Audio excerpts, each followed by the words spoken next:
Hey guys, what's up? Okay, so they gave me an awesome intro that I did not need, so that was great. Here's what I need from you, real quick. What do people think about DePaul outside of this area? So the question is, what do people think when they think about DePaul? All right, so here's what I want you to do. I want you to think about that for a second. Turn to the person next to you and maybe like share a few things real quick. What do people think when they think about DePaul?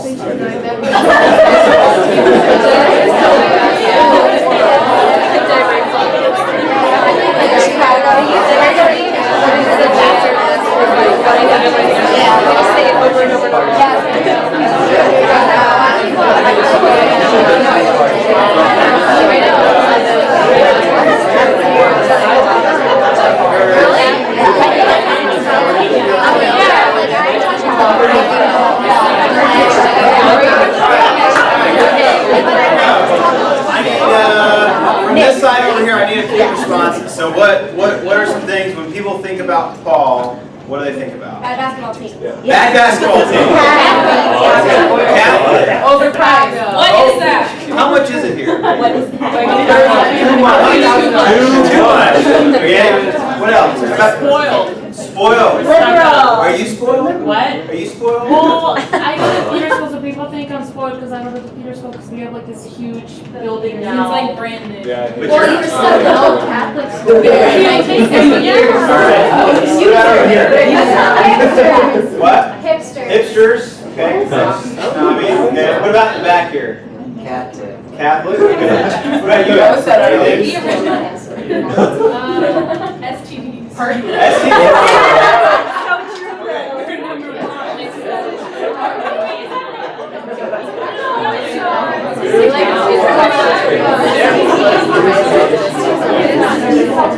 Okay, so here's what I want to do today. I want to talk to you guys for a few minutes about something that's kind of near and dear to my heart, and that's this. What do people think when they think about you? What do people think when they think about you? Now, I'll just share, I'm going to be really honest with you because this is kind of how I roll. I'm a really honest, straightforward kind of person, so you will not have any question about who I am, what I'm about, what's going on. You can, my buddy Jeff, he came into the city with me. He could tell you I'm a pretty straightforward kind of guy. And you know, it starts, kind of my journey starts at an early age. So at the, I was either 8 or 9 or 10, somewhere in there. It gets a little foggy when you're that young, I guess. So my whole world was baseball. I wanted to be a professional baseball player. Obviously, as you see from my height, that was not an option. And my size, you know, that's just not going to happen. But I was delusional. So I was 8, 9, 10 years of age, and I remember one practice, my coach says, "Hey, you're going to play shortstop next practice." And if you know anything about baseball, shortstop is like the sexy position. I mean, like, that's where you get the girls, right? Like, you're a shortstop, this is the deal. STD, that's right. So I'm like really pumped for the next practice, right? So that was like a Thursday, practice on Tuesday, so I'm like, all right, all weekend, practice shortstop, it's going to be awesome, whatever. And so the day comes and school gets out and I'm going home to eat dinner and then it's practice and my mom makes me spaghetti and I'm like, awesome, lots of carbs, great. And the only problem with spaghetti and me at the time was spaghetti created movement, like from here down, if you know what I'm saying. Like a lot of bad movement, if you know what I'm saying. So that kind of movement demanded 30 minutes to 45 minutes like within 30 to 45 minutes there needed to be a restroom really close by, if you know what I'm saying, all right? Well, for some reason, because of shortstop, I began to just packing the spaghetti, okay? So I get to practice, true story, all right? I get to practice and I'm playing shortstop and I'm doing really well and the coaches are talking about me, looking at me, pointing at me. You know, if you played a sports sport, you're like, that's a good thing when the coaches are like, you know, nod their head and stuff, and I was doing really well. And then my body like tells me, is like, you have a minute. And like, gravity's gonna take over. And so I'm like, all right, a minute, I got this, I can hold it. Have you ever told yourself that? I can hold this in, I'm playing shortstop. And then like I'm playing and I get another ball and it's like, you got 20 seconds. And I look around and I'm from the middle of Ohio, and what is Ohio known for? cornfields, right? So we're in the middle of a cornfield in a baseball diamond. It's like Field of Dreams, right? There's nothing around. And I look around, I'm like, crap, what am I going to do? And then, yeah, and then my body says, you have 5 seconds. I mean, it's like, you know, the clock is ticking and the movement is starting to slowly. And so I literally drop my glove, true story, I take off running, past the pitcher's mound. The batter is like, I run right past the batter. He's like, where's he going? And I literally dive into bushes behind the batter's area, behind the field, as time out expires. And we literally have liftoff in midair. And I just pooped myself. And so I'm laying there in the bunch of, it's not that funny. And so I'm laying there in the bushes, true story, and what do? You're 10 years of age. What do? Like you just literally pooped your pants. And so like obviously the team's like, what just happened? Like you just sprinted across the diamond. So a couple of my buddies, they come walking over and they're like, oh. And so they're like, medic, medic, over here. So they bring over the coach, and he's like, so what's the matter, Ray? What can I? Oh my God! He's all over my pants. So my head coach goes and gets a blanket. He brings it over to me, wraps me in the blanket. Now, what kind of shame is that, right? So I walk to the car, and I'm like feeling completely shamed, and everyone, obviously there's a ton of laughter at that. And I go to get in the backseat of his car, and he's like, what are you doing? And I was like, I'm getting in your car so you can take me home. He's like, no. And he goes and he opens the trunk. And he's like, you're right in the trunk. You're not getting in my car. So he puts me in the trunk of his car, and I ride 15 minutes home. I know what it feels like to be a dead body now in the back of somebody's car. So in the middle of the ride, and I smell like it too. That's right. And in the middle of that ride, okay, so I start this. It was almost like a catalytic moment for me that began a journey, a search. It was crazy. Lisa was kind of sharing with me what you wanted me to talk about, and it's kind of cool how this is kind of my journey. It kind of began a journey of my life. Like that trunk experience, that moment, kind of was an undercurrent for the rest of my life in a lot of ways. And what happened is that I went on a really big journey to just feel accepted. And I went on a huge journey to feel loved. And I just didn't feel like I was. Now, on the outside looking in, you would never have known. I mean, I was captain of the baseball team. I was yeah. I was musical, you know, but I still, I honestly was just searching. I just wanted to feel loved. I mean, honestly. And so what I did is I played this game. I'd be loved if, right? And I mean, I listed some things. So I said, if I date the most beautiful girl in my school, I will be loved. So I dated the homecoming queen, and I still didn't feel loved. And then I decided, you know what, I want to create a better home life because my family was kind of in shambles at the time. Well, I couldn't do much about that, but man, if I had a better family, I'd feel loved.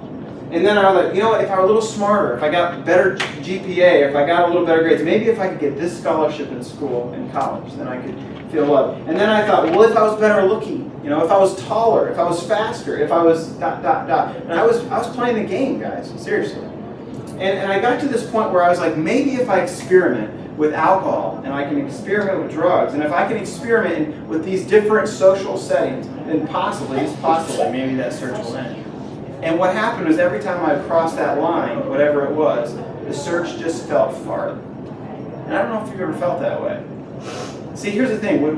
When we struggle with the fact of understanding, when we think about others, what they think about us, and we don't feel like that they love us, then we play that game. And we think to ourselves, if I could have a boyfriend, or if I could have a girlfriend, if I could have sex, could I have fantastic sex? If I could be free from my parents, if I could have a closer family, if I could be somewhat married someday, if I could have an incredible career, if I could get through DePaul University and make a difference, if I could do this, if I could do that. And it's a game that's of what ifs. Because it's a search to feel loved and accepted, and it's like you're riding a trunk of a car and you're in film. Right? And the problem with all this is that when we begin to think that what happens is we think that God thinks what we think about us. We think God thinks what we think about us. And how we relate that is this. What happens is we begin to say, okay, am I doing good today? Okay, I let someone have a seat on the L today, right? Well, I'm doing good. I held the door for someone in my classroom. I'm doing good. I did a good job on the date last night. I did good on the test. I did good in this friendship. I did a good job in this and that and this. And we start to relating that to God. Whether we know it or not, we do, because we think that God thinks what we really think about ourselves. And we begin to this whole game over and over and over again. And there is a woman that I want to talk about tonight. And if you can kind of picture in your mind with me this story, okay? She is probably in her 20s, okay? And she has been on a search her whole life. So much so that she finds herself in a desperate situation. This is the situation. She's on a street corner in a Middle Eastern town. And the streets are dusty. This is thousands of years ago. It's a true story. And she's working the corner, like hard. You see, her search has led her to the point where she literally has slept with enough men to start earning money doing it, because her search is so vibrant. And she's known by that. And everybody knows where she stands and where she works on this home and in her hometown. And she lives in this country that's a foreign. She lives in this country that is very successful and powerful at the time. It's kind of like America in a lot of ways. And she's in this society, and this is her thing. And then one day, out of the blue, she meets this guy. And this guy completely blows her away. And this guy looks at her differently. He gazes into her eyes, and instead of looking at her for one thing and one thing alone, she goes, he's actually interested. And she's like, is my search over? Could it be finally? And it is, for a while. And the story that I'm talking about is a woman named Gomer. Now, is there anybody named Gomer here? Okay, so I can totally say that's a really bad name, okay? Gomer, don't name your children that, okay? But this woman, her name is Gomer, and the man she meets is Hosea. And it's a story that we find in the Old Testament in the Bible. And it's a phenomenal, phenomenal story. And I'm not going to read the whole book of Hosea, but I'm going to summarize it real quickly, because I know that you guys have a lot going on. So what happens is, Hosea meets Gomer. And Hosea is a man of God. Hosea is the guy that has waited his whole life for one woman, and one woman alone. And he waits for her, and she's a prostitute. She's a woman of the night. And he meets this woman, and he says, I'm going to marry you, and I'm going to be faithful to you. And what happens is, she cheats on him. So much so that they have children, and he doesn't even know if they're his or somebody else's. Multiple times. And what he does is he goes to God and he says, what do I do? And God says, be faithful to her. Be faithful to her. And she goes out, she goes on her search again, and she comes back. And then she goes out, and she comes back, and she goes out. And we don't even know how many times she goes back and forth. Finally, she's kind of back in the house, and she's not out cheating on him. And then something triggers in her mind, something happens, and she goes back out, and so much so, and she falls so badly into it, maybe for a couple months, that she's sold as a sex slave. And in this time and age, this sex slavery was very, very prominent. A lot of people had a lot of money to do this. This culture was, so the more wealthy as a nation is, the more sex slavery is possible, because people have excess cash laying around. So she's sold back into sex slavery. And he goes, what do I do? And God says, I want you to go out. I want you to find her. And I want you to bring her home. So I'm going to read out of Hosea chapter 3, verse 1. Hosea chapter 3, verse 1. I'll read it to you guys. It says this. The Lord said to me, so this is Hosea speaking. He said, God said to me, go, show your love to your wife again, though she is loved by another and is an adulteress. Love her as the Lord loves the Israelites, though they return to other gods and love the sacred raising kings. Basically, he's saying, I want you to go out. I want you to go get her because you need to show her what I've showed to you and the rest of the world since the creation of time. I want you to go do it. And so what he does, if you continue to read there, in verse 2, he says, so I bought her His wife, okay, so think about it this way, guys. Do this in the room here. You go out, you get married, and she goes out and runs off on you. And she's sold as a sex slave, and God says, I want you to go buy her. Okay? So you go, and you go buy your wife back for the price, the price, 15 shekels of silver and some food. It's worth a sex slave. So she's just run-of-the-mill market sex slave. He says, I go out and I bought her. And then verse 3 says, then I told her, you are to live with me many days. You must not be a prostitute or be intimate with any other man, but you should live with me. Here's the thing.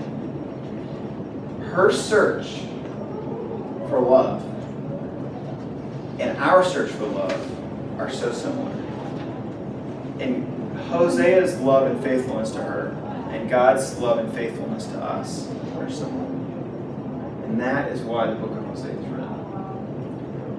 What Hosea did was he was faithful and he pursued. It was like that she was moving away and he was just hot on her trail the whole entire time. I'm not going to relent. I'm going to pursue. I'm going to pursue. I'm going to pursue. I'm going to give you what you don't deserve over and over and over again. How many of you have seen the movie Les Mis? All right, a lot of you, yeah. My wife finally convinced me to watch it because it's not a dude movie, but I watch it and I cried. I was like, she's like, what are you doing? I'm like, nothing, because it's so moving. And there's this memorable scene in the movie where Jean Valjean, he's like the main character, and he's basically an ex-con, right? And Jean Valjean is gotten out of prison, and no one will help him because he's an ex-con, and no one wants to touch an ex-con. And this priest takes him in, and is gentle to him and nice to him, brings him in and gives him unmerited favor. And Jean Valjean is like hosted this incredible table, this incredible silver put around him, and the priest totally trusts him. And the priest goes to bed, and Jean Valjean cannot withstand it, and he takes all of the stuff and steals it and leaves. So like the movie goes on, and I don't know whether it's the next day or the following day, and the police bring all of this stuff back in a bag, and Jean Valjean's falling, and he had been in a fight with the police. And they bring him up to the priest, and they're like, did this man steal your stuff? And at that moment, the priest could have easily said, oh yeah, he's guilty as charged, taken to jail. And what he says next, is he says, no, I gave him. That's his. I gave him. And the police were like, what? Because they know what happened. And the priest's like, no.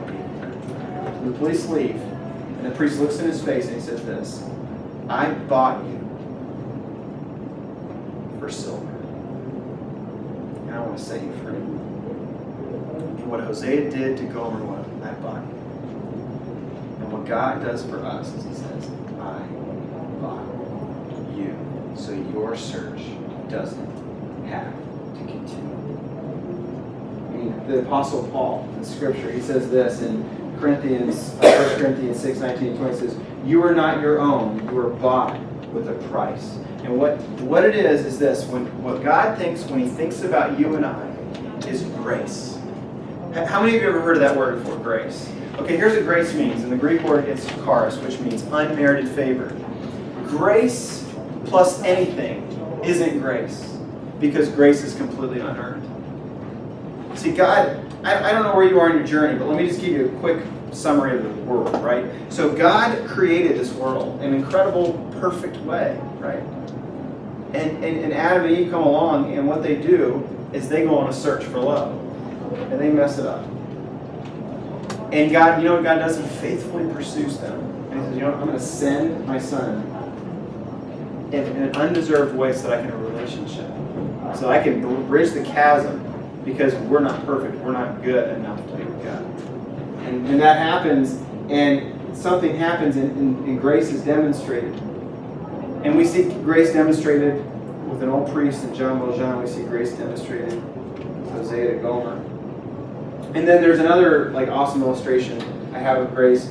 When I was in college, I had a class. It was the hardest class I ever took. It was a law class. And the guy that was giving the class was one of my mentors. His name was Dr. Miller, Dr. Chris Miller, I'll never forget him. And we had a midterm, and the midterm was known to be really hard. And the book that we had to read was a blue book test. How many of you like blue book tests? I hate blue book tests. I would rather just circle C the whole time, you know what I mean? Because at least I have a chance. So he he's like, here's what you need to do. You need to memorize all of this stuff. And it was like a ton of stuff. I mean, there's no way you can do it all. So what happens is that we take all this study stuff home. We study for weeks on end. He's like, here's what I want you to do. I want you to fill all this out. You can bring it in, open book, and you can take the test. But we know it's going to be really hard. So we get there that day. We get to the test. We're all nervous. We all know we're not going to get anything but above a C. And I'll never forget it. Rock and roll music is playing in the classroom. And his feet are up on the desk. And on the screen behind him, it says, come up, take a brownie, and drop your review in the bucket. So we're like, okay, what's going on? You know, is this the last meal we're going to ever have, or what? So we put the test down, we take a brownie, we go sit down, and he gets up and he says this. I don't know where you are in your journey yet, students, but I just want you to know that you just got an A+. And he said, it has nothing to do with that you earned it. It has nothing to do with what you did. It's because I chose to demonstrate to you what grace is. And he said, the only thing that I need from you is not to tell anyone else, because I'm going to do it in the next class. And that day, I got a glimpse of grace.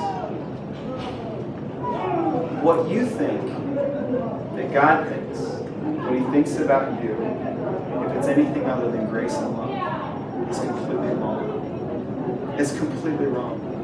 No matter what you've done, no matter how bad you've made your life, no matter what you've experimented with, no matter what your mistakes are, no matter how you see your life, no matter how when you look in the mirror and you wish there were differences, what God thinks when he thinks about you is complete, unadulterated grace and love. Just like Hosea was to Gomer. So I'm in the trunk of my car, okay? And not my car, but my coach's car. Okay, so go back with me to that story. And I get home to my house, and I'm thinking, oh my gosh, what is going to happen when my dad and my mom see me, you know? And he opens up the trunk, and he's like, oh my gosh, this smell, you know, and it's all over the trunk. And I get out of the trunk, and I mean, think about how much shame I have, right? Like, this is the most horrific thing that ever happened. And I slowly saunter up to my door. And I don't even know how this happened, but my mom doesn't even hesitate. She opens the door, and she says, she doesn't say a word. She says, go upstairs. There's a bath waiting for you. Go clean up. You're fine. And not another word about it. I never heard one other word about it. And see, what happens is that we view ourselves because of the way we see Western culture. If you work hard and get ahead, then you're a winner. If you get this grade, then you're a winner. If you look this way, you're a winner. If you weigh this much, you're a winner. If you do this, then you're a winner, and you are loved and accepted. But the way God views it is this, that he says, you know what? I gave my son as a ransom. I bought you with silver, and his silver was his son, like Jean Valjean. What happens is, he says, why don't you just wash yourself in the forgiveness of my son? And none of that needs to be dealt with. So here's what I want to ask you tonight. There's two things. What do other people think when they think about you? Do they see a person that understands and receives the love of God and grace? Just think about it for a second. This isn't about anybody else around you. This isn't about me. It's about you. Okay? Are you receiving God's grace? Maybe you had a parent that mistreated you. Maybe you had a family that it wasn't the way you wanted. Maybe you had some bad experiences. Maybe you pooped your pants when you were 10. I don't know. Hopefully you didn't. But whatever the case was, have you truly come to grips with receiving the grace of God? Have you truly received it? Have you truly put out your hands and said, you know what? I have nothing to offer, God.